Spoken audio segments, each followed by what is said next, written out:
You guys love roasting us for our hot takes, but in this episode, we're going to be roasting each other for some of the hottest takes that we've had in the history of this channel. Let us know in the comments before we get things started, what is the hottest take from both of us? And if you guys haven't checked them out, we've done other episodes reacting to what you guys think are some of our hottest takes. But let's get into this. Let's do this. We got 10 takes each.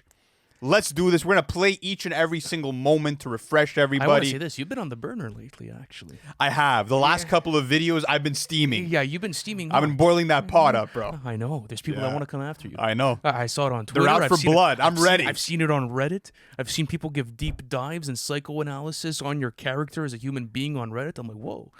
I'm ready for the pitchforks. Bring it on. Okay, okay, with that being said, could I start first? You can start. Let's go. Do these albums have any skips? Number 7. The number 7 installment in NFR history. Yeah. Lou, you got dragged. Lou, you got fucking flamed. I did. You got flamed I hard. love it. I'll start off with the most obvious one. I tagged you in a comment yesterday on this. Yeah. I ended up ratioing you, which was pretty funny. And Did you ratio me? I did. I thought I was in the lead with the ratio. It turned back. Let's go check that out. But in the meantime, play that clip for people. All right, let's do this. So this is Lou saying that "Die Trying," arguably one of the best songs on this album, is a skip on some sexy songs for you. Let's do this. Padre, Die Trying, Celibacy, On My Way, Glorious, When He's Gone, and Greedy. That's it. Those are my skips. You don't like "Die Trying"? Nope. Sounds like an Ed Sheeran pop song. It sounds like an Ed Sheeran pop song. Lou, have you come to your senses? No, I have How not. do you listen to that song and think it's an Ed Sheeran pop song? Because I'll pull up the song here. Listen to something like, which one was it again? Don't play anything on stream, by the way. No, I won't. But I just wanted to, because I don't fucking know Ed Sheeran songs. Thinking Out Loud. If you listen to some of Ed Sheeran songs, because there's a guitar riff. Because there's the acoustic, light, airy production, and like, listen. But he's not the first rapper to do bro, that. the only reason why people like buzzed about this song was because it was the first time Drake like sang over that kind of production. Sounded great. To me, the song is empty. It's not where I want to hear Drake go into in terms of like sound and aesthetic for his singing performances. He should be rapping over like some solid R&B shit like he used to. So I stand by that take, bro. It's a song that solid on it too. I think it's one of the better songs off the project. I will give it that. But that being said, I don't want to listen to it. Like, I don't think it's a horrible song by any means, but it's not for me. No, I think you deserve the hate you got on this take. No I way. like Party's vocals on this, and that was something that you criticized about the album. So I don't understand why you nitpick with this one. It's probably both of their best vocals on that entire album. Just because they use this airy, light guitar riff, it doesn't mean that it's an Ed Sheeran song. That's just generalizing it. And you actually have some good Drake lyrics on this song, talking about his relationship with God, talking about his past relationships like he usually does. But at the end of the day, like, you're not getting Superman, Spider-Man bars on this. It's a well-written song, good vocal performances from both of them, and it's something that Drake hasn't tapped into yet. It's also a new sound. If you're setting the bar for a good... Okay. Can I speak? If you're setting the bar for a good melodic Drake performance at Spider-Man, Superman, we have a bigger problem. No, but that's what I'm saying. I'm saying it's not obviously that, though. it's better than that. What the fuck, bro? It's one of his worst songs he's ever made. Oh, of course. Like, come on. I'm not sure if it's one of the worst he's ever made, but that's the bottom of the barrel. That's where your criticism, like, that's deserved. But I never said it's the But worst this song. one's not. I never said it's as bad of a song. I just said I skip it. I don't like fucking listening to that track because it reminds me of an Ed Sheeran song I hear on the radio. Do you think this is your paranoid take? I think I've had worse takes, to be honest with you. Like, this is just like... But my this take is about all paranoid. about, like, subjectivity, right? I said that I don't like to play the song. I never said it's a horrible song. I just said I don't fucking play it. I skip it. Well, you put some objectivity in there when you brought in the Ed Sheeran comments. I think that's sure. what got people cheesed. But okay, keep going. Listen, even though in a recent Skips video, you finally saw the fucking light, you took back your claim for this one, I still had to shame you for this dirty take. This is you saying that Luther is a skip on GNX. Let's play it back. What are we leaving? Man, I mean, let's see. Let's go through this again. Okay, Whacked Out Murals is keep. Like, that's an automatic absolutely. keep. Squabble, what a fucking banger, yeah, bro. Man at the Garden, I'm keeping that. Hold on. Luther, no, sir, for you? I would be lying to you guys if I said I was going to do it. I just want to be honest. I really fuck with. Honestly it's not speaking, a song that I'm spinning. I'm being honest. Like I said, there's parts of it that I don't fuck with, like the drop it like it's hot or the fa fa fa. But as a song, I'm vibing with it. Man at Yeah, but you weren't, like, you didn't overreact that is in the crazy episode. to me. Like I'm just like I'm still. You always do this. I'm still buzzing at the fact that it's like, initially, how don't you gravitate towards a song like that? Is it like, is the Luther Vandross sample? Is it the SZA and Kendrick duet? Is it the beautiful, stunning SZA vocals you didn't like? Like, Well, you explained it yourself. It's the fa fa fa portion of it as well. I think it should have been better as like let's say a lone SZA song. That's just my opinion. I haven't changed on that. Do I play it? Yeah, it's been kind of been forced down my throat at this point for how popular it is. But at the same time, like I do enjoy the record. I don't think it's a skip on it by definition. But at the same time, like I'm not salivating at the mouth to play this song, bro. I'm sorry. okay, but if you're listening to GNX, if you're playing, if you're pressing play on Whacked Out Murals and then you land on, but Luther, you see, like I was even a bit iffy about it. Like I was on the edge with that take where I'm like, I don't want to like. You said Yeah, it. but bro, if you thought it was that outrageous of a take, you should have at least defended it in the episode. But I did. I'm like, wow. I'm vibing with the song, even though like I don't like one line, the fa fa fa part. Like this is because you know why I fuck with it. It's because it's a sign of like Kendrick improving as a singer. It's one of his best singing performances. It's a great ballad, and you fucked up with that one. But Okay, next up. Dodger Blue take, bro. Do these albums have any skips? Number 7. Okay, but you can't talk to me about a skip on GNX after you called Luther a skip. Like everything else is nullified. Dodger Blue. No. That's the one. No. That's the one. It's not a skip. It's a skipper. It's not a skip. I like it. It's a very short song. The beat is cool. I get people love it because it's an LA tribute song. I also like the Roddy feature on it too. The same way that I've been harsh on, let's say, someone like Drake for like a sleepy singing performance, bro, I gotta treat it the same way here. Kendrick's Roddy Ricch in the Big 2024. That performance was so mid. Then you're getting Kendrick Lamar sounding absolutely lifeless throughout that song. And again, I've said this before. I understand why people vibe with it. I think that it's a cruising song that people could just play in the whip and enjoy the city of LA, and it's a nice tribute song, but you cannot convince me of Kendrick's performance being good on that song. You can't do it. I think it was a different performance. I don't think it's like up to standard with like a Mad City or a Savior or Father Time even. No, but compare it to Love and the actual other like singing performances, and it's not up there. Yes, but I don't. Again, like I classify this as more of like yes, it's a melodic song, but it's really subdued. It reminds me of a Yeah. And I think that the more and more you're going to listen to this throughout the years, I think you're going to end up changing your tune on it. Listen, I don't think it's an outrageous take because it is one of the weaker tracks off of GNX. I just like it. I like it, like you said, for cruising. It's nice when nice weather's outside. I like the hook on it as well. Yes, Kendrick has a quote-unquote sleepy performance, but that was the point of the song. I could have said the same thing for Yeah. And look how Yeah's grown on you. So that's my reasoning behind it, but like I'm not going to shame you for it. I was just interested in seeing like the community reception on this one. Like, that was one of the most liked comments on the number 7 installment. Such a weak song. Such a weak song. All right, we continue this? Let's keep on going. This is one that, to this day, I don't know what type of crack you were smoking this day. It was a good one. Or that weekend, I should say, because this was the weekend that we went to Connecticut and we were listening to some sexy songs for you. More Drake. And this is where you said that Some Sexy Songs for You is a good album. So let's hear it. Kind of the Honestly Nevermind vocals. So going back, like, I was like, you know what? They are on par with those vocals. So maybe the more that I listen to it, I will enjoy it. And that's what did happen this weekend. So I'm going to give it a good rating. I think it's a fair was so effort, sick that and they did a weekend. good job on it. And I think that it could have been even better if they would have done better at just fucking keeping songs off of this track list. Like, yeah, you were sick as fuck, bro. You could hear right through your voice. Yeah, it was horrible. We went to Connecticut. Backstory, we went to Connecticut for the Fantano episode. And as soon as I got there, like first day in, I started feeling it. It was a rough cold. It was a really rough cold. But yeah, getting into it was funny. Just continue with the backstory. Like, I knew you were gonna end up fucking with this album. Like, Ant is gonna switch up so fast. The more he hears this album, he's just gonna switch up. It's up my alley. I'll explain to you why. Okay, like I had said, and I'll defend the take. I think first of all, good is not like giving it a great score or amazing or a perfect. It's above mid. Do I think the album is mid? No. Reason being, one of the biggest gripes that I've had with Drake's recent music is his vocals. I found the vocals on this album to be on par with Honestly Nevermind, and you guys know how I feel about those vocals. I think the vocal performances are practically the same. When going through the track list, I found that there was value in there for me. Like, I don't think these are the strongest cuts of his career, but when it comes to a CN Tower, a Mothballs, a Die Trying, even a Nokia, like, I really do enjoy these songs. They're songs I'm still spinning, and I don't think it's his greatest effort. I think it was solid for what it was going to be, and it met my expectations. I didn't expect this to be like the first PND installment or for it to be the next Take Care. I just expected them to give you a track list that had a lot of good songs on it.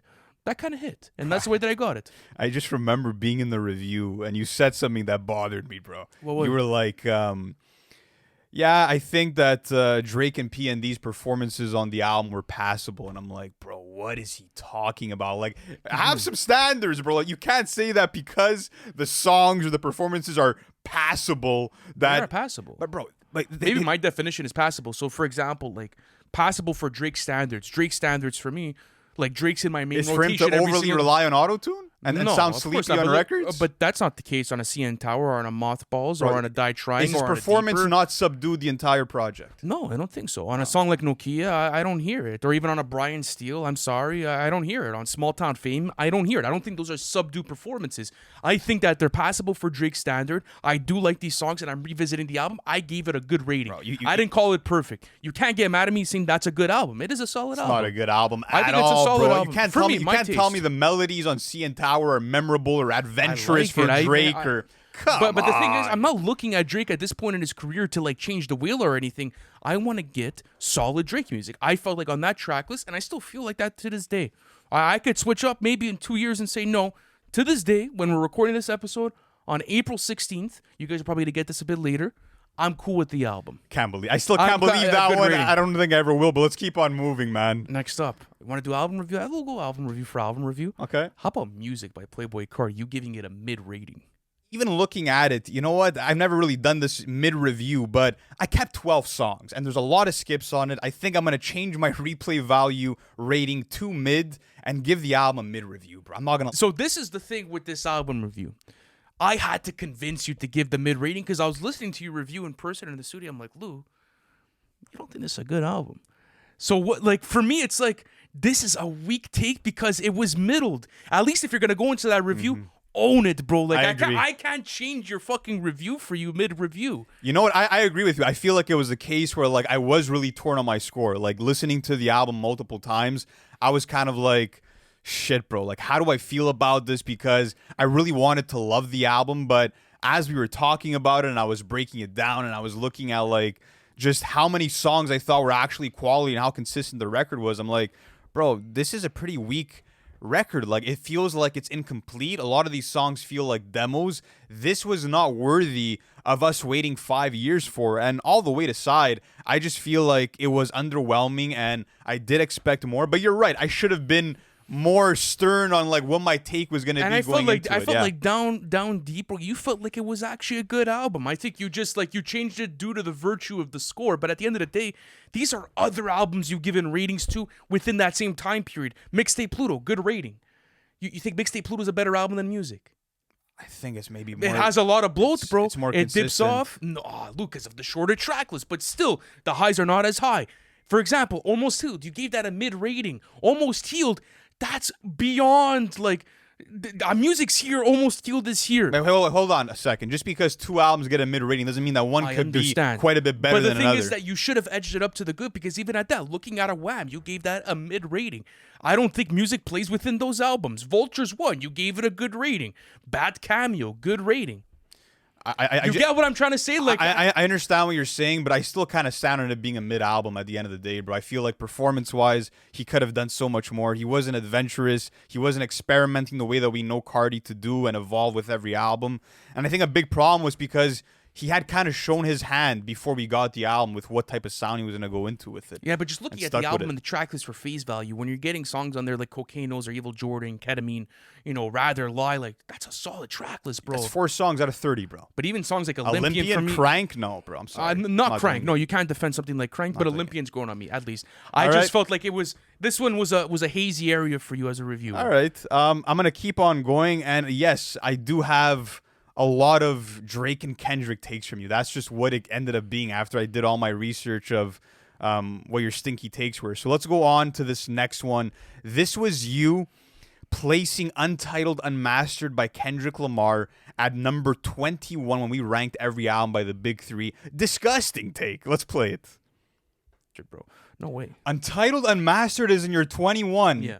I have it. Oh my goodness. I have it at 21. Okay, you're gonna have to explain that one to me, bro. I have it. Listen, at the end of the day, I think there's fantastic records on this EP. I want to say that.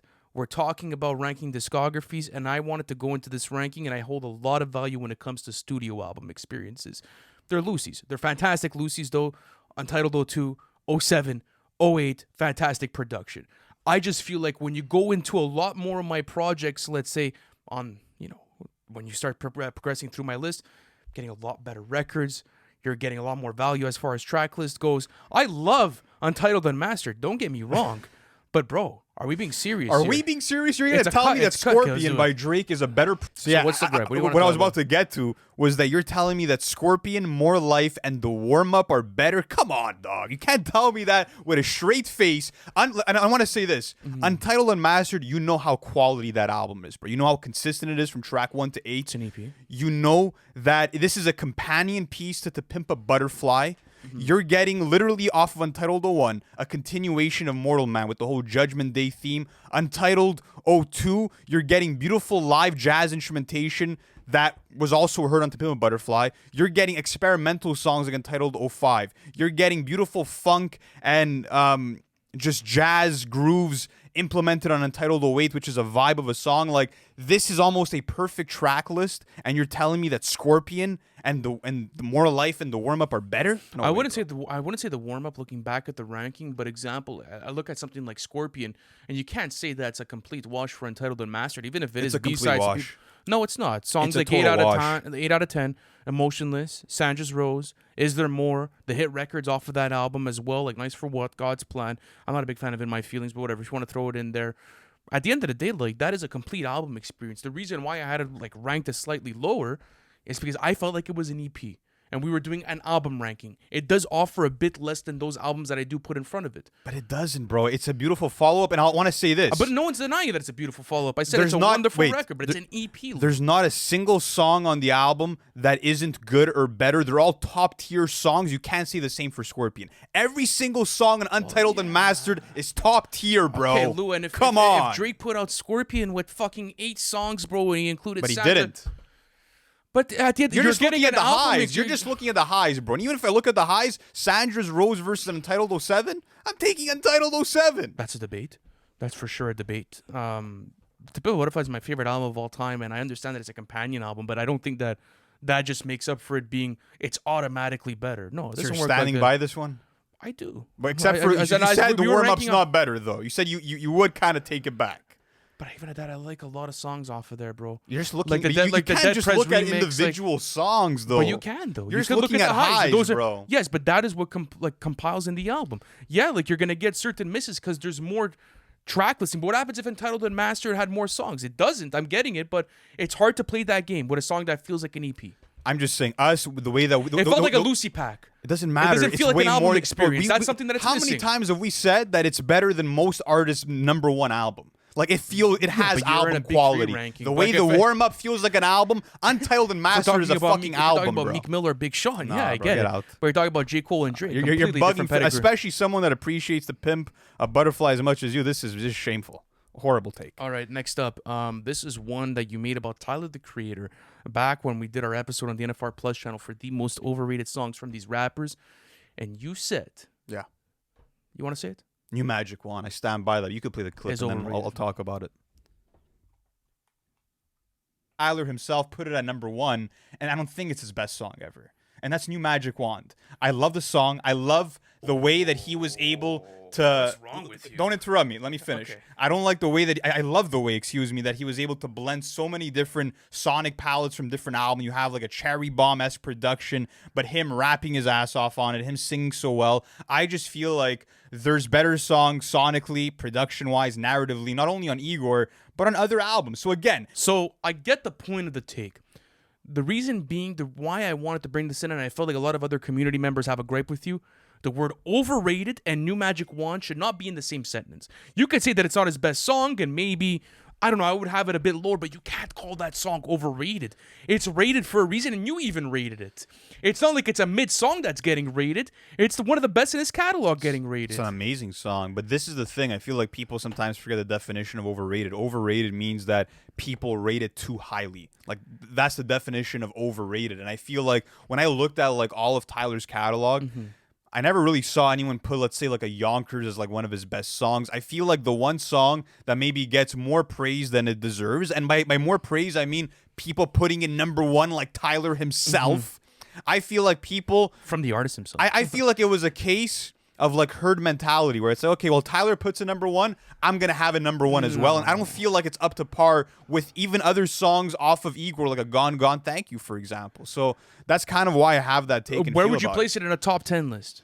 Of Tyler's top 10 songs? If I would place it in the top 10, probably towards the bottom of that top 10. So what, Maybe. for a couple of placements, you're calling that's it overrated? the- People well- are saying that it's top 3, top 5. Well, yeah. And some I- have that it's his best. You know, So- but you so- can't say that it's overrated. I can't think of another song that's more overrated in Tyler's catalog than that one. It's That's kinda how I there's feel. a huge narrative around like even like let's say Money Trees being a top 3 Kendrick song of all time. We had it around there 8 or 9. Would you call that an overrated song? No, because no one. I never hear anyone put it at number one or like But anything people like put it in that. their top 5. People say it's one of the most iconic off of GKMC. But yeah. But I'm just saying, like, you can't do that because it's perfectly rated. It's in the top 10. Whatever slight placement it has, it's a top 10 But song. what song's more overrated from Tyler? If we're gonna say his most I don't even overrated, remember what I put as my pick on this one. I have to go back and listen to the episode. Yeah. I didn't bring in my pick. I just think, like, you could say maybe that it's placed a bit too high. To say that New Magic Wand is an overrated song, in my opinion, is a crazy statement. Lou, let's go on to the next one. What do you got? All right, next up, this is gonna be you saying that Guilt Trip is the worst song on Yeezus, and I did give you some pushback when we recorded that episode, but listening to it again and revisiting it, I'm like, wow, like bro, you were on one during that fucking video. Let's play it right now. Worst song have Guilt Trip. Guilt Trip, I have wow. Guilt Trip. I I don't love know. the outro of the song. I couldn't choose it. It's just the way that it starts off. I'm not a fan of like Kanye's auto tune to be able to start it off. The writing it's cool, but it's nothing too crazy. It's like a romantic ballad for Yeezus. So and even when I like we were talking about, you know, it's not stacking up against New Slaves, I Am a God, Yeah. Black Skinhead, Blood on the Leaves, Bound to.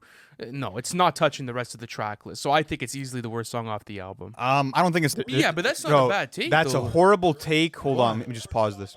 That's a horrible take when you have an album that has Send It Up and I'm In It that are easily the bottom 2 songs off of that album, bro. Like, you cannot make an argument for either one of those songs being better, bro. I'm sorry. As I said, I'm not a fan of Kanye's auto tune to start off the song.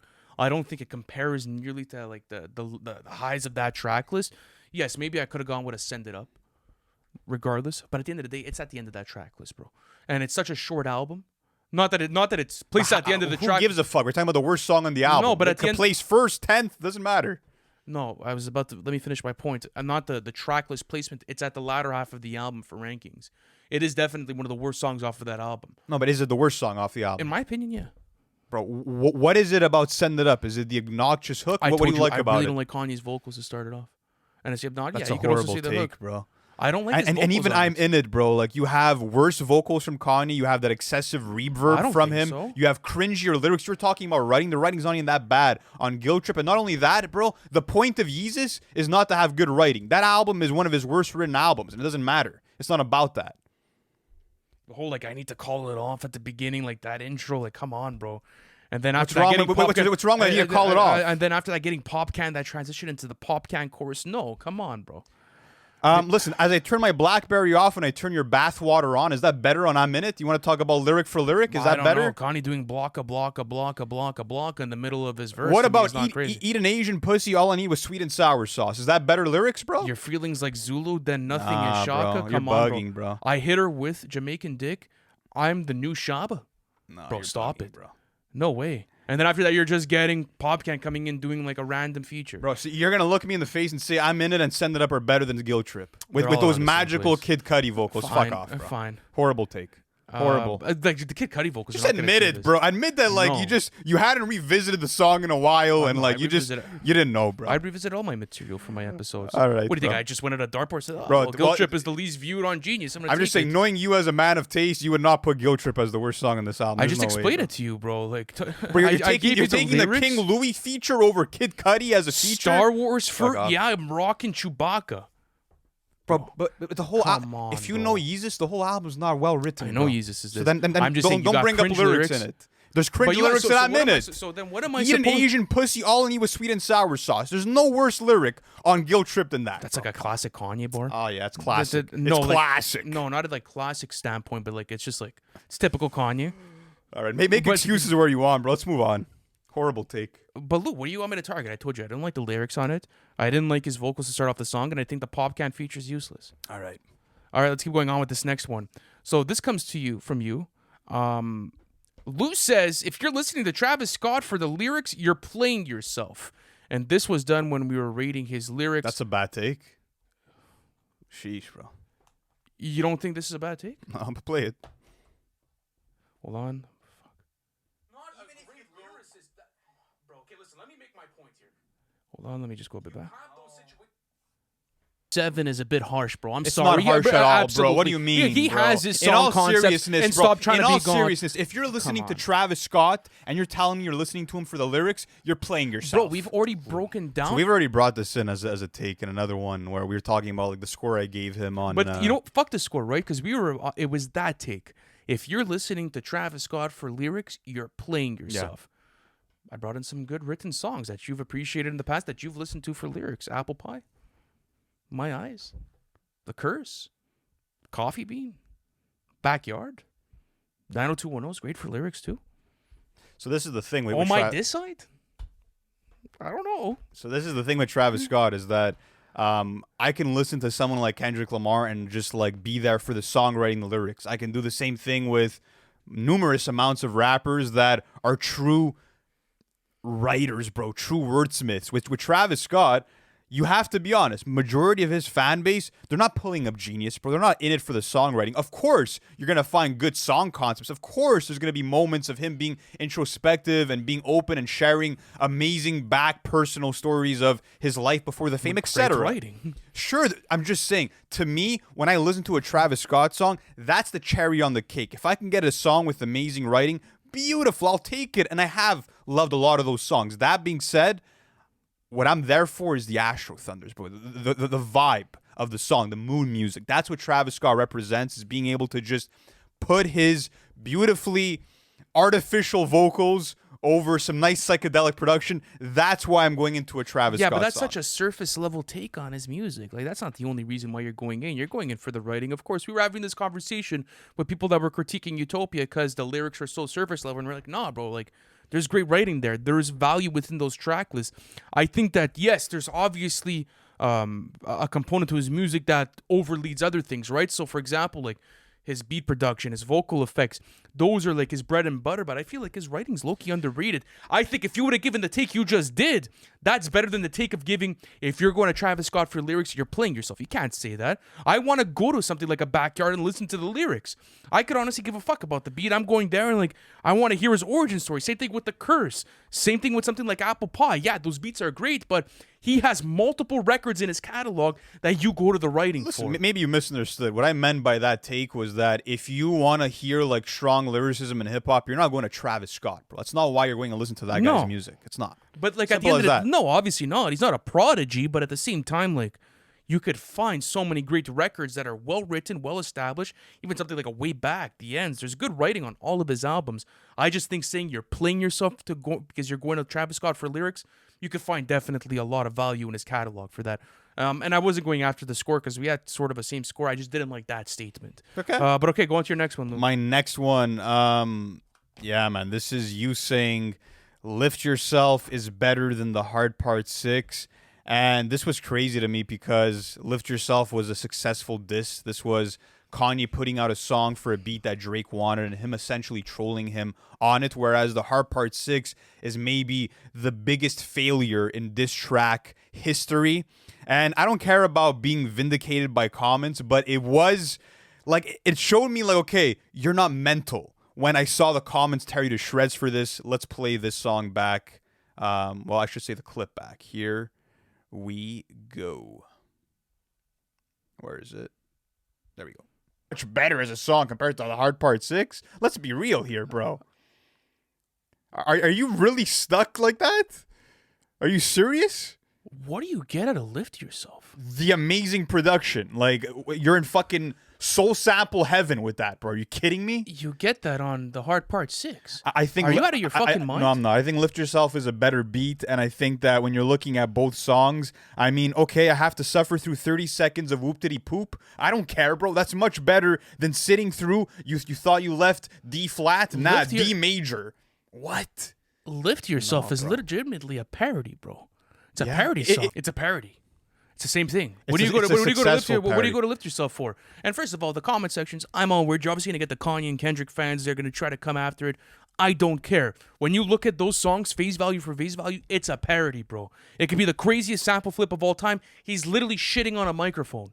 He's shitting on the microphone. And that's the whole point of it, though. It was successful, bro. Drake made the worst diss track, arguably, in history, bro. And you're going to sit here and defend it, bro? You're getting some of the most pathetic lyrics like, oh, well, if I was a PDF file, I'm too famous for it. You can't, like, bro, what? Some of the most obviously, but pathetic I'm lyrics not- in hip-hop history, bro. But even and let me finish. You have 2 minutes of sampling bliss, of a beautiful production, whereas the Hard Part 6, right away, you're getting Drake talking nonsense, bro. Coming at you saying that Mother I Sober was actually about something else, like totally misunderstanding what Kendrick meant by that song. Horrible angles, horrible lyrics. a The horrible beat song. is not as good. They're both horrible It's a songs. terrible song. They're bro. horrible. They're both horrible songs. I never defended the Hard Part 6.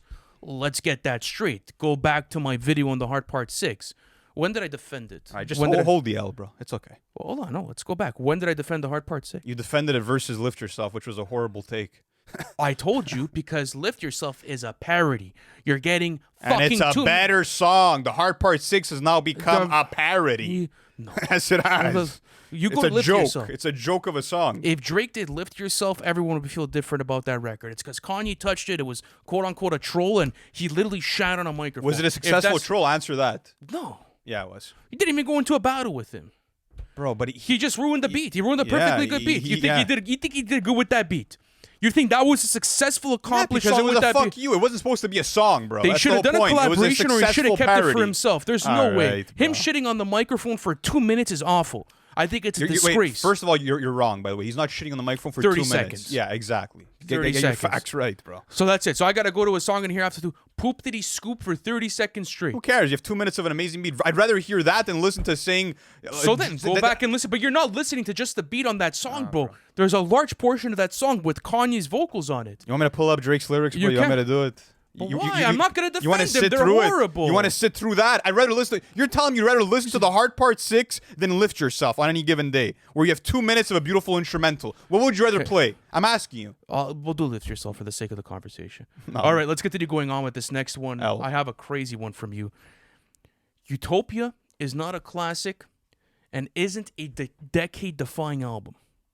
I don't think it's going to be a decade-defining album. I think that you do have songs on there like a K-pop or Utopia Twins that are trendy that maybe won't age well. I also feel like the way that a Rodeo or an Astroworld were really albums that set the landscape forward and sort of like shifted the sound of hip-hop in the future. First psychedelic hip-hop.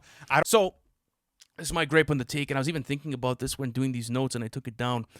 There was a lot of different contradictories within your take on this album. Reason being, decade-defining album, one of the most popular and groundbreaking albums for this decade.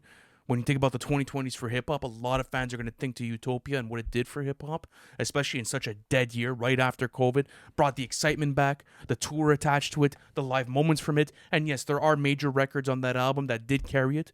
Not only that, but to come into an episode and explain to something that's, okay, you say it's not a classic. I argued in that episode, you look at something like a Daytona, for example, that didn't re-change the wheel of hip-hop.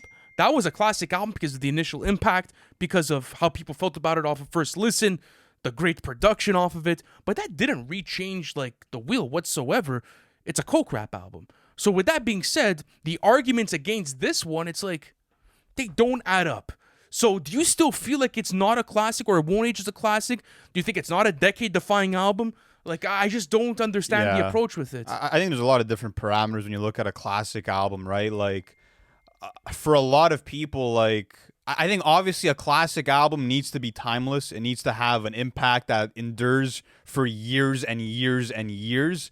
And there needs to be like a unanimous feeling that this album is really special. Oh, bro, there's a and unanimous there feeling is that's- unanimous feeling for Utopia. That being said, though, like, it's not a case of like a Daytona where people are like, this is a masterpiece. Like, this is a flawless album. But that being said, I've said it before, an album like the Carter 3 by Lil Wayne, it's nowhere by any stretch of the imagination a perfect album at all. But it was impactful enough, influential enough, and was genre-defining enough to be considered a classic. With Utopia, I am warming up to the idea of it being a classic. I think that definitely me saying that it's not going to be decade defining, that was wrong. Looking at like him packing out crowds of 80,000 people in Italy for him to perform that album and seeing just what it's doing on a global level. Yeah, I am warming up to the idea of it being a classic, but again, it's too soon. I mean, it's only been 2 years. I want to see what kind of legs this album has as years go on, because I don't think that it's as consistent as it should have been as a track list, but impact-wise,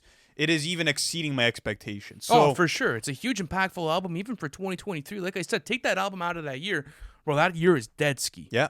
He brought the excitement back to the genre. That rollout revived everyone's anticipation. The same reasons why we gave Donda. Like, bro, that's going to probably go down as a classic moment.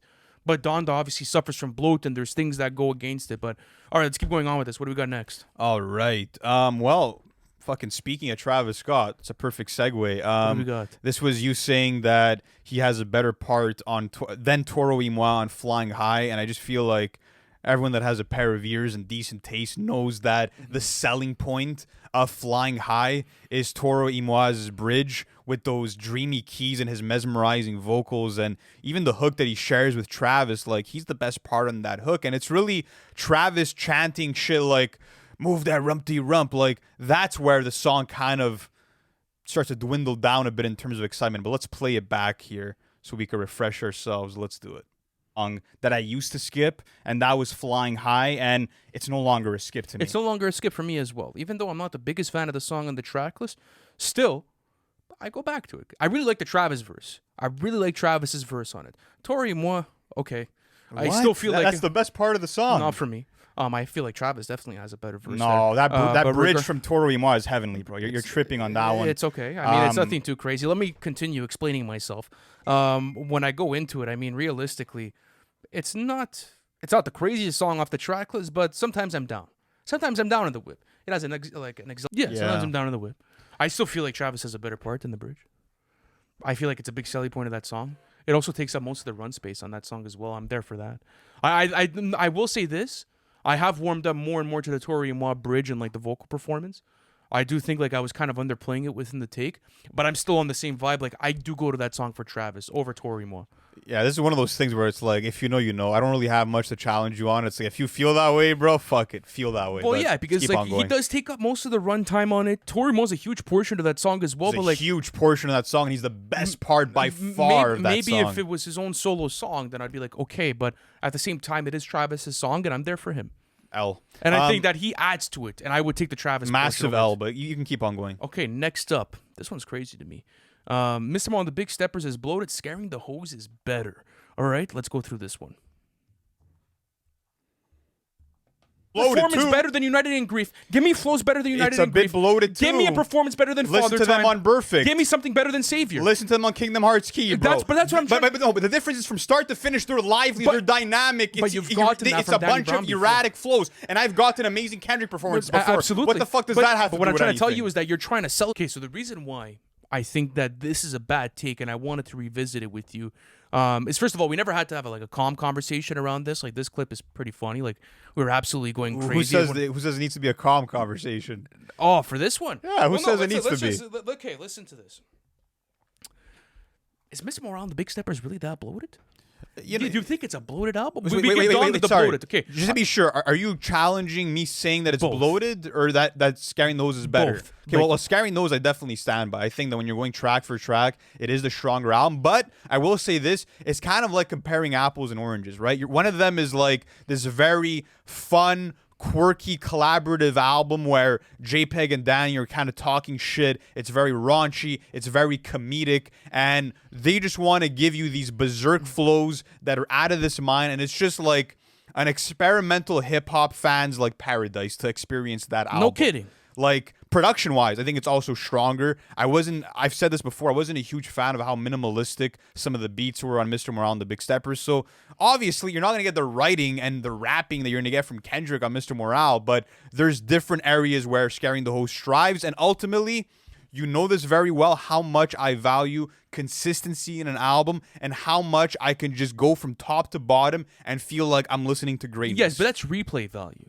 No, it's not. It's about how good each That's song replay is. No, value. no, it's not. It's about how good each song is from top to bottom on the album. Whereas I have songs like Purple Hearts and Crown and Mirror that I don't value as much as whatever you want to call the lows on Scaring the Hose. Yeah, but you're that also being comparing said, a much is longer- Mr. Morale bloated? Yeah, I think it's longer than it needed to be. It's not bloated the way that a Donda's bloated, but I still think there's songs So- that were needed on the album. Okay, so that's it. When you use the term bloated, make sure you use it properly. That's all I'm trying to say. I Like, did this use is not it a, properly. This is not a bloated means album. that there's too It's many an- songs on the album that needed to be there. So yeah, it's bloated. It's too many 3 songs. That's bloated, yeah. Say there that there's some misses on it. Don't say that it's a bloated album. A bloated album's like Donda, where you could cut off like 10 songs. You're telling me Mr. Morale needed to be 18 songs long? I don't think it needed to be. Yeah, but 18 what are you going to songs. get it down to? 16, 15? Couple songs off, yeah. But that's not bloat, bro. That's just like there's a couple of misses off that track list. Are you going to compare something? Okay, for example, do you say the Carter 3 is a bloated album? Would you say the Carter 3 is a It's bloated also album? a shorter track list, though. I'm just saying you could have cut off a few tracks. Yeah, technically, yeah, it's slightly bloated. It's like I said, But that was a there's- huge- But there's varying degrees of bloat. One album could be more bloated than But another. that's it. But in the clip I just played you were so imminent on the bloat and how it was a big difference maker for you in comparison to Scaring the Hose. It was a couple of tracks. Would you call Utopia bloated? Yeah, Utopia's a bloated album. it's a little bit bloated. There's songs that didn't need to be there. Yeah, You can't just automatically say they're skipped, so it's bloated, bro. Bloated is like there's a lot of songs They- on bro. here that are just there for like, come on, like music's a bloated album. of course it is. But what I'm trying to say is that when you look at something like Utopia, there's songs that aren't good enough to be part of that track list. So technically, the album's a bit bloated. But even looking at Mr. on the Big I Step, don't know how I'm supposed to tell it to you, bro. well, There's varying degrees of bloat. What don't you understand Yes, about but that? that was the Donda's biggest more thing. bloated than Utopia. Yes, we know that. But you can't just say an album is bloated because of a couple of skips. Yes, you can. The term, okay, you could use it. I'm just saying it's wrong. And I think that you should have just said there's a couple of more skips and there's a bit more consistency and not repeat 15 times. There's bloat, there's bloat, there's bloat, there's bloat. I didn't repeat No. it 15 times. You can go back to the clip. Did I repeat it 15 times? Throughout Now that I'm segment, yeah. talking out of his ass. I didn't repeat it 15 times, Where's buddy. my computer at? 9. I gotta take off my phone off this charger. Um, Anyways, but regardless, though, another thing too, I do feel like you underplayed the value on Mr. Morale and the Big Stepper production-wise. I do feel like there's a lot Okay. of wonderful beats there. I feel there's a lot of cinematic value within it. So, for example, like a We Cry Together, like that Alchemist beat, at this point, it's low-key iconic for the 2020s decade. It's recognizable to almost everyone. It's been used everywhere. Great instrumental, United in Grief, Worldwide Steppers, the sample flip on Father Time. Like, I love everything about this soundscape. And I think that you kind of underplayed the production on it. Just because maybe it's a bit more brash and abrasive, it doesn't mean that it's better. So, all right, let's move on with the next one. This is going to be another Drake one. Here we go. sheesh, how many Drake And ones there's you there's bring? anher one after this too, bro. You just have horrible takes when it comes to his Did you music. get lazy apparently. with this episode and just fucking bring in all kinds of Drake? Did you get it all from one You episode? just have horrible taste when he it comes went to to his the music. Drizzy subreddit for these. All right, so this is you saying that Sexy Red ruined the rich baby daddy when she's the best part of the song. Let's play this back. Haunts me. I love the production too. I love the Benny X and Gordo production on this. It's light. It feels nice. It's carefree. Even the Drake flow and the melodies are really cool. I like it. It's a really solid pop attempt. I love the SZA vocals and then boom, just the raunchiness comes in. And Sexy Red, I feel like for me, does best when like I'm hearing her on like those like type of like Waka Flocka beats, you know, where she's aggressive, she's coming at you. She has like that classic Atlanta trap sound.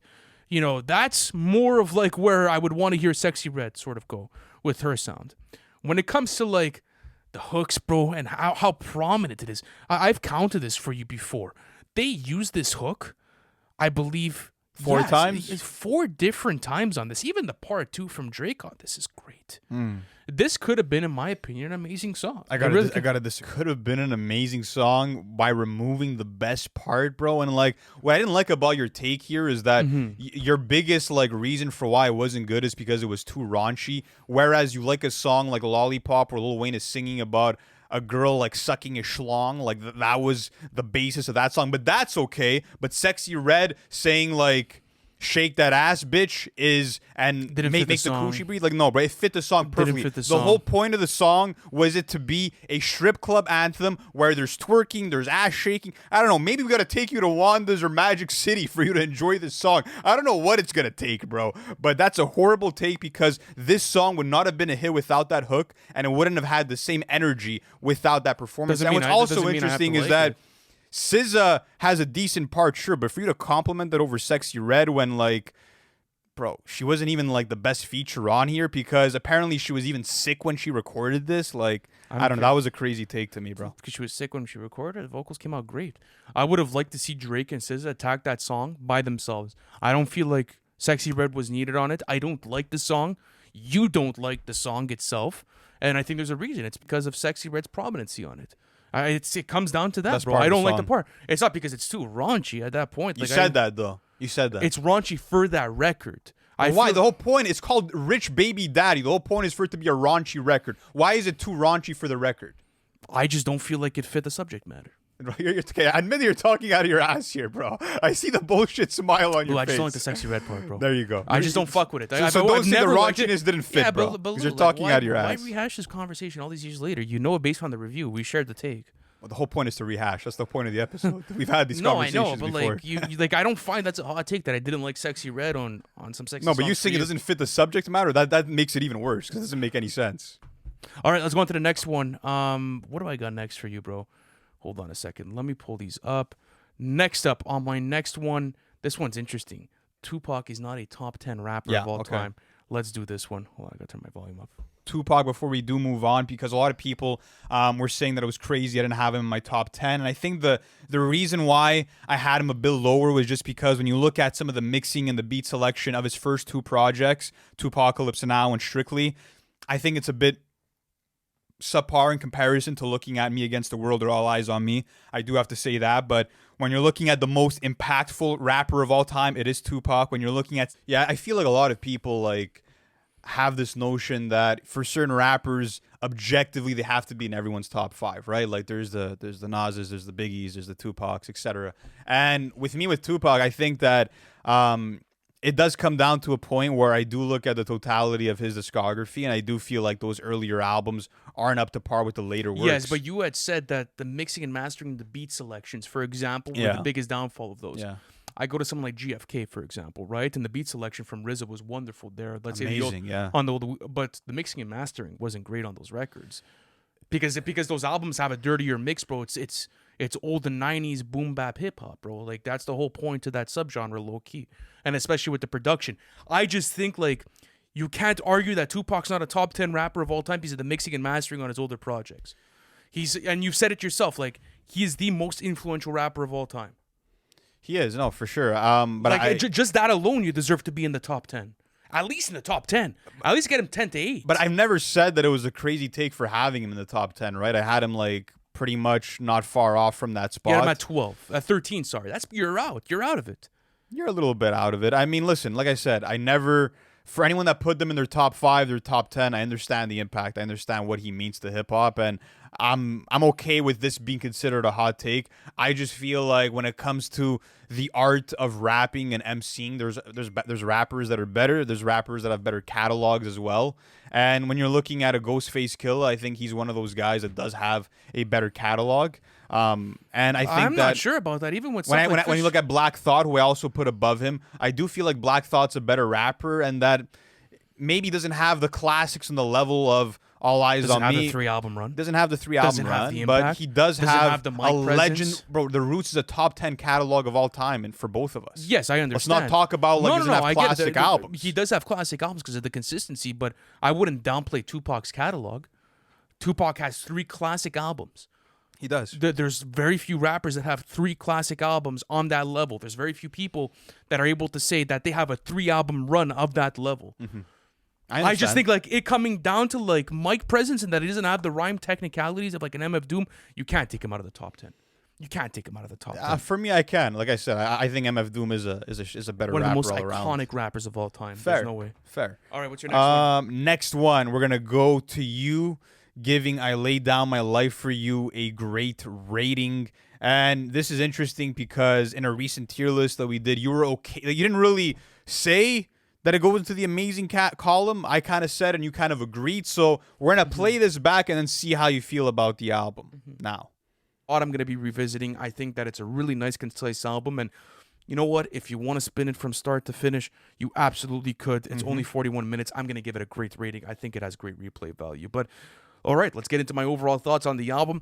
I think that this is arguably JPEG Mafia's best album, right next to LP. You called it his best album, and it's only a Arguably. great album. I mean, I think that when you look at this project, he checked every single box. It's his most personal, mature album to date. You're getting some of the best crossover records like the Brazilian funk on It's Dark and Hell is Hot. You're getting rock and club music mashups. You don't have to explain me the album. like- Lou. I get it. I understand. I still listen to it.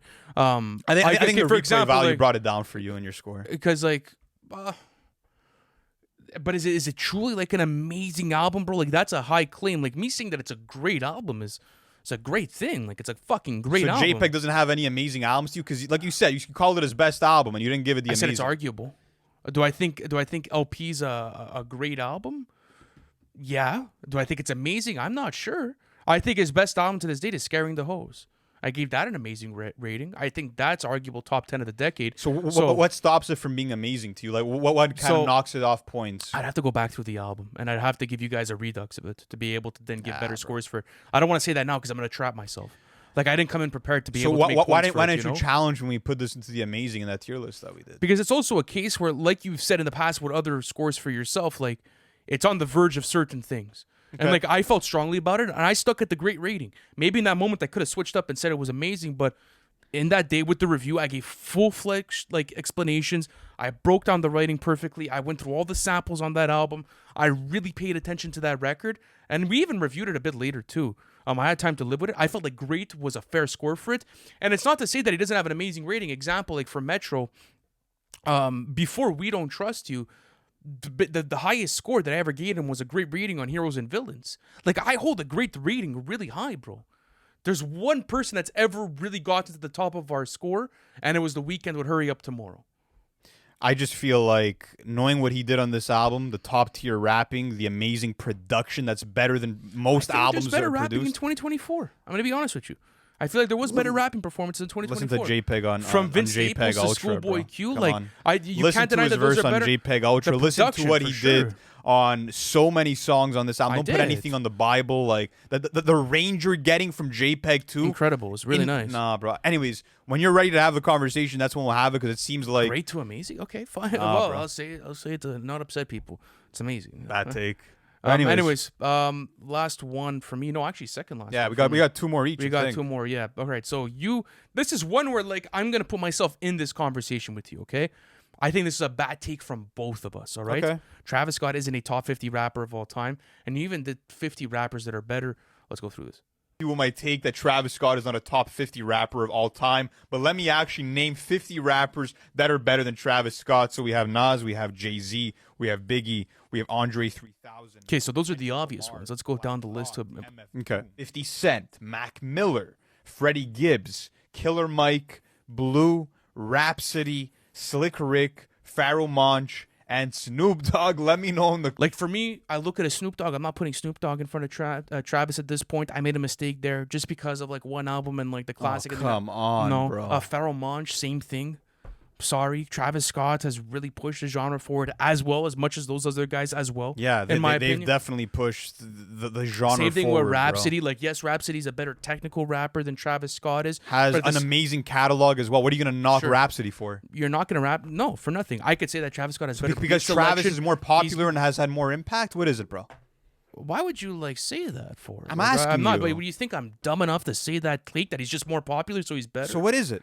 I think he has better beat selection than Rhapsody. It's different. I feel like he's better at world building than Rhapsody. I feel like he's better vocally as an artist than Rhapsody is itself. I feel like the hires are higher in his catalog when you look at the 90210s, the Stop Trying to Be Gods, and that stuff than Rhapsody. I would have him over those rappers. First of all, I think he two- should be in a top 50 rappers list of all time. It's two is my totally point. different vocal styles and just approaches to music with Rhapsody and Travis Scott. And listen, bro, I think a lot of people nowadays downplay bars and actual rapping when it comes to naming the best rappers of all time. And I think that that's the reason why I stand by this take is that for me, if you're going to be in a top 50 or top 30 or top 40 rapper list of all time, you got to be able to spit, bro, amongst the best of them if you're going to be in that echelon. And as much as Travis Scott is an amazing artist and makes amazing music, and you could argue that he has a better complete selection of music over the years versus someone like a Pharoah Monch, I'm sorry, the number one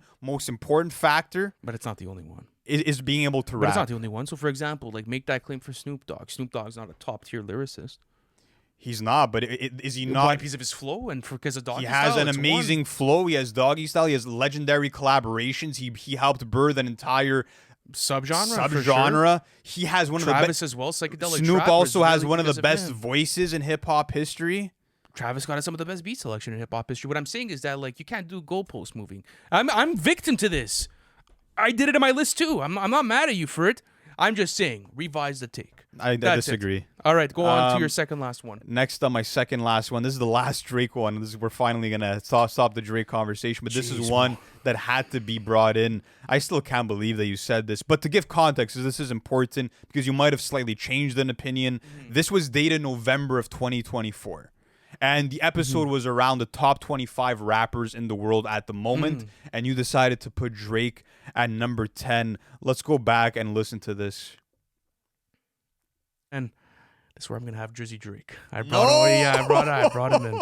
I brought him in at number 10. Yes, I was absolutely. hoping you wouldn't, man. Okay, now my number 10 is JPEG Mafia, but we gotta stay on Drake for a little moment. I just want to ask you one question. All right, this is the only thing I'm gonna ask you. Then I'll let you give your explanation. When we're talking about current form and output, is Drake a top 10 rapper in the game right now? Not the only subject. It's not the only criteria. But it is a list about it's in not form. but it's not the only criteria. This is wild. This is not the only criteria. Not only that, but let's slow our roll here. It's not like the guy fucking damaged his entire career. You guys know I'm not a big fan of For All the Dogs. I'm not a big fan of CLB. But looking at this decade, you still have Dark Lane demo tapes. You still have Honestly Nevermind.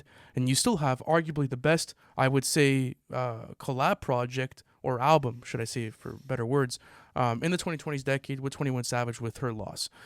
Should I read through a list? Should I read through a list? Haram by Armand Hammer isn't better than Her Loss? So yeah, you said that Drake put out the best collab album of the 2020s, which was already crazy. But I think for me, it's just more about like, when you've seen how mediocre Drake's output has been in this decade, looking at packs he's dropped like 100 gigs, looking at the output of singles like Search and Rescue, and of course, some disastrous moments within the battle, and even just looking at projects like Certified Lover Boy, or looking at, how mediocre at best Honestly Nevermind was, and looking at even some Sexy Songs for You, and just like the trajectory of Drake, for you to place him directly above JPEG Mafia, who's been one of the most consistent and daring artists, who's done nothing but be creative as an MC over the last couple of years, to put him over JPEG Mafia, Lupe Fiasco, who's put out albums like Drill Music and Zion and Samurai, and put him over Danny Brown, who we agreed was the MVP in one of these years of this decade, and Mac Homie and Billy Woods, like,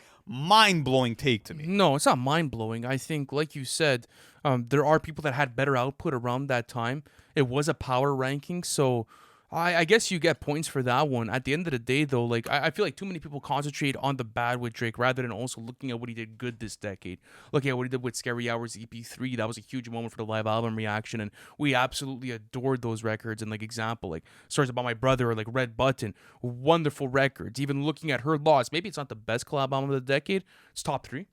Could make the argument that it's a top 3. Even at that, Dark Lane demo tapes and the replay value of that album is crazy. CLB. It's not a mid album. It's a good album. There's definitely moments in it that fuck with. What I'm trying to say is, like, even with the output that he's had, he's such a special rapper, bro, that, like, it's kind of split for me evenly. Yes, there's inconsistencies within his drops, and you have heard them, but you and I feel very different about his music with this decade in comparison to each other. So I don't think we'll ever get down to it. Like, for example, you don't fuck with Honestly Nevermind. I fuck with that album. I thought that was a daring album for someone. You give JPEG Mafia points for being daring, that's a daring album. For a rapper to do that, that's a daring album. Looking at the output with Dark Lane demo tape, Scary Hours EP3, looking at Her Loss, those are great records in my opinion. I gave those great ratings. So at the end of the day, it's like, am I going to let The Hard Part 6, Lucy's on 100 gigs, And Bloat on Fat D completely remove him out of the top 10? No. We didn't even talk about Fatty, but what about some sexy songs for you? What about? I liked it. I gave it a good rating. Bro. That's where we're going to like really butt heads on this. You gave better ratings to all three of JPEG's Mafia's albums from this decade. And you're telling me that Drake has been better than JPEG Mafia in the 2020s decade? It doesn't only come down to output. And also, but you're only focusing on the good things. You're not looking at the big picture. But if you're going to tell me the good outweighs the bad for Drake in the 2020s, no, you're out of your mind. Bro. It does. Out of your mind. I named you 3 great projects that he dropped. Gave you 3 great projects that he dropped this decade. So if you have to update your take right now to 2025 April, you stand by him being top 10 rapper in the world right now? Yeah. Wow. All right. That's all I have to hear. I do. Ladies and gentlemen, you have it. I do. You have it. I do. I think you underplay him, Loki. I think you've gotten on this wagon where you just underplay everything he does. Does he not have 3 great projects this decade? In the past 5 years, have you not dropped 3 great Scary Hours EP3, you don't give it a great rating? That's an EP. I'm not looking at it as I'm looking at albums, bro. I'm looking at full Master. bodies of work. For all the Master. dogs, CLB, some sexy songs for you. That's a top 10 rapper of the decade. CLB. Fuck out of here, bro. But bro, there's other material than that. Is that all he dropped this decade? 100 gigs. If you want to look at Scary Hours 3, I'm looking at 100 gigs too as an EP, bro. And that was weak. I like Circadian Rhythm. I like that record. You like Housekeeping Those? I like Family Matters. I like Push-Ups. I like Circadian Rhythm. I like Dark Lane demo tapes. You like Search and Rescue? I like Chicago Freestyle. I like Search and Rescue actually. You like Rich Baby Daddy? I like ADM and Charlotte. I like FPS. I like Evil Twin. I like all of these. I like all of these records, bro. Like for me, like you can't just say, oh well, he dropped Bloat and he's automatically out of the top 10. You still haven't answered why he's better than JPEG Mafia this decade. You still haven't made a convincing argument. I prefer the output for me at least. Nice. For my music taste. That's a music subjectivity thing. All right. That's what it is. What's your last one for today? Last one for today. The Life of Pablo is not a classic, according to Lou. This is my last take. This comes to us from how many classics? So a while ago, right? This was 1 year ago exactly. Yeah. Hold on, let me take off because my ringer always goes off when I take off the volume. The effects of the music being as influential as of yet, but we'll have to see what ends up happening. It's one of the biggest moments of the 2010s, bro. I'm sorry. It's a big moment, but I also don't think it's quality like from top to back. Is it an amazing album? It's an amazing album. There I don't think it's. Did it affect pop culture in the masses? In what way? You have to be specific. I told you with the fashion industry, the whole Yeezy movement, bro. Everything that came with it, all the sounds that came but that's through. just because it coincided with Kanye's brand exploding around that same time. You know what I mean? But that was such a big part of it. Classic album. Classic album. That's it. And end of story. That's it. That's all it is. Yeah. I thought you were tripping. No. It's a classic album. Your last one. This is also a quick one. Love Is Rage 2 is Lil Uzi Vert's worst album cover. This was really recent in a TikTok that you did. And when you gave Love Is Rage 2 the worst, I'm like, bro, what the fuck happened? Like, did he forget that the Pink Tape and Eternal Take 2 dropped? Like, it was just mind-blowing to me. But let's play it back. Next up, for Uzi, I did Love Is Rage 2. What? Why? I did Love Is Rage 2. I didn't consider the OG Love Is Rage. If it was in this conversation, I'd do that. Love Is Rage 2 is the worst. That was a Virgil Abloh designed cover. I know. And that's his worst. You're going to choose that instead of Pink Tape.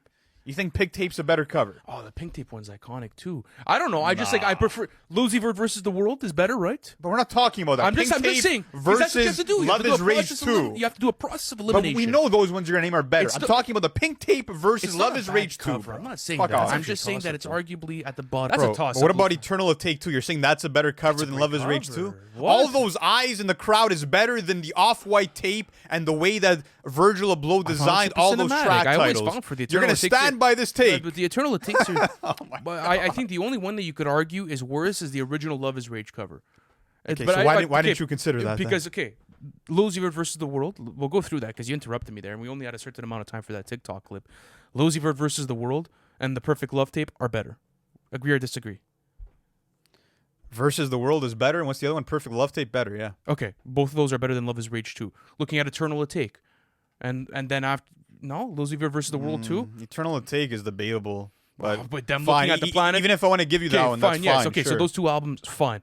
E82, for me, I've always loved the covers with these series. I find they're super cinematic. How do you like that over what Virgil did on Love Is Rage 2? Like, what? Okay, point out what you don't like about the cover. Honestly, I'm just not a fan of the Off-White tape. I just don't like the off-white tape. I think it just kind of offsets it a bit. Oh, that's horrible. Just for me, like So it's a fire. design thing. The What whole do you want thing from was me? for it to be like this high fashion aesthetic, and that's exactly what you got. At the end of the day, though, Uzi dripped out in the scarf, the Virgil Abloh font yeah, but on Uzi the in track front of titles. like the American flag with the pink background. We said that was an amazing cover. Disgusting I don't take. think it's a disgusting take. I think the only one you could make the argument for is Love Is Rage. But guys, that is going to conclude today's episode. Let us know, what is the worst take that you heard out of all of today's takes? There's a lot of them. There's a lot. I'm there sure we is. could start a whole fucking subreddit of bad takes. But guys, thank you so much for watching this episode, and we'll catch you in the next one. Peace.